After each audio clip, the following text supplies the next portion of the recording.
The alarm goes off at 3:47, not 3:45, not 40, 3:47, a number that belongs to nobody, chosen once in the dark for reasons I can no longer remember, accepted now as just the hour my life begins. I lie there for exactly 1 minute. I know it's 1 minute because I've timed it. It's the only minute in the whole day that belongs entirely to me. Then I get up. The warehouse is cold before the sun comes up. It has its own kind of dark, not peaceful dark, working dark. The kind where the lights flicker on in sections as you walk through, and the section behind you goes back to black, and somehow that feels like something. I am good at this job. Nobody told me that. I know it the way you know things about yourself that nobody else thinks to say. The boxes move. The pallets shift. My body works through it the way a body learns anything, silently, automatically, by doing it enough times that thinking stops being part of it. Around 5:20, I pass the break room.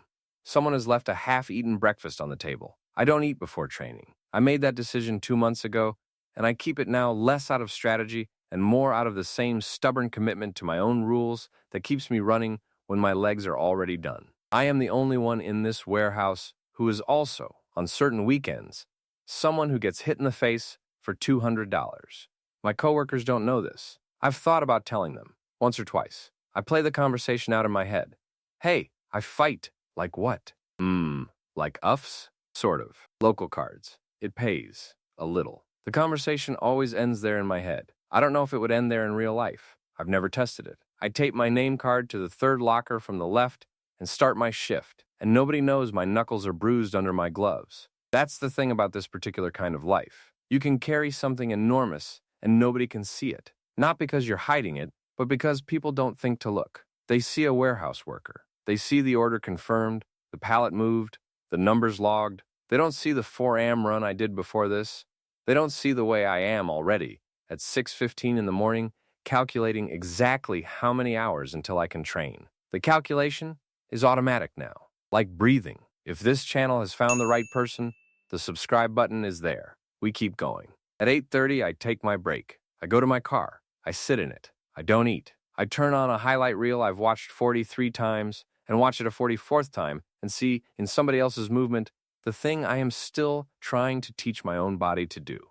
I used to think watching was the same as practicing. I don't think that anymore, but I watch anyway, because somewhere in the watching is the version of myself I am still working toward. And some days, that's the only version of myself I can clearly see. I go back inside before my break is over, not because I have to, because sitting still makes me think, and thinking costs something I need to save for later. Here is what nobody tells you about training on an empty stomach. It is not romantic. It is not discipline rendered beautiful. It is a gray 11 a.m. gym that is really just a room above a tire shop. It is equipment that's older than me. It is my own breath coming back at me off the walls. And it is the knowledge that the discomfort I feel right now is, in a specific, measurable way, making me harder. I wrap my own hands. Have since the beginning. I learned from a YouTube video 2 years ago. I've done it maybe 400 times since then. My hands know the sequence now, without input from my brain.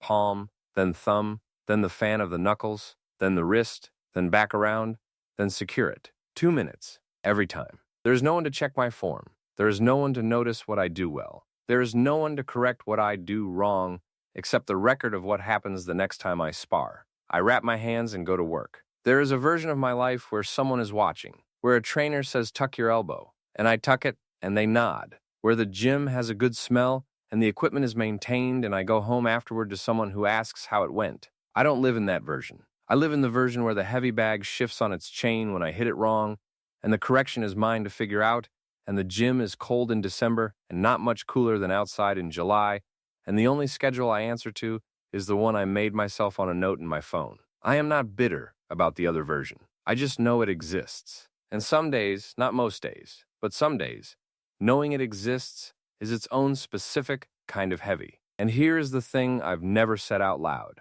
The discipline isn't the hard part. Getting up at 3:47 isn't hard. Training on empty isn't hard. The hard part is believing every single day that this is going somewhere, that the 147 Tuesday mornings have been building something, that it counts even when no one is counting. The discipline has a body. The belief is the part that requires everything. I'm back at work by 1 p.m. Second shift, afternoon light, which means the warehouse feels different, louder, more populated, the machines running full. I work efficiently. I am always efficient. I have never missed a shift. This is something I know about myself that I am quietly proud of, though I have never said it out loud. Around 3 p.m., a coworker, Marcus, who has worked here 3 years and calls everyone brother in a way that is completely sincere, stops beside me and says, "Rough day?" I look up. I say, "No, I'm good." Marcus nods, goes back to work. I stand there for a moment with a box in my hands. It was the first question anyone had asked about me all day.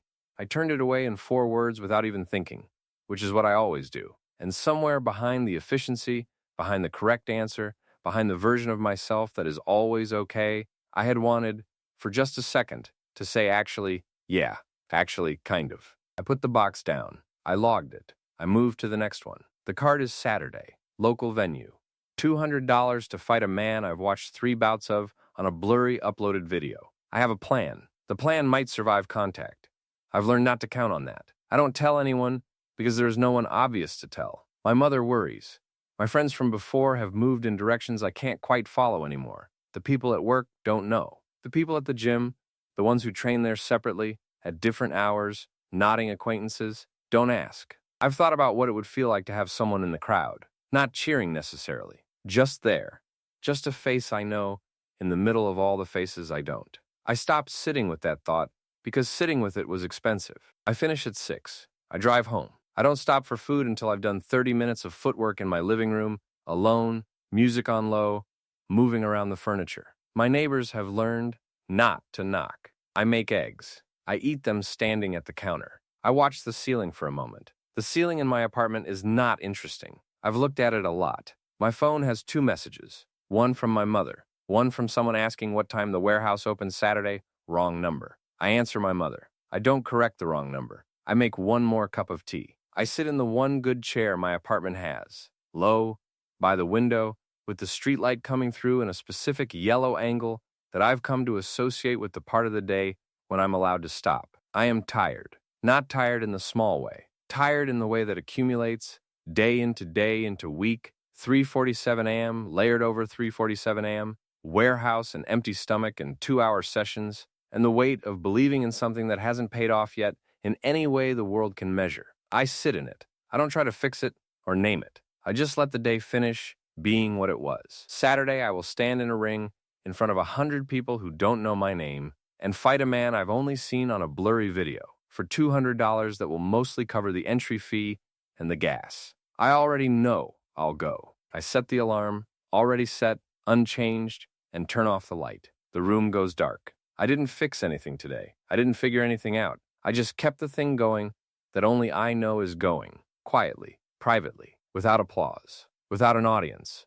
without anyone knowing to look. If this day is yours, you already know.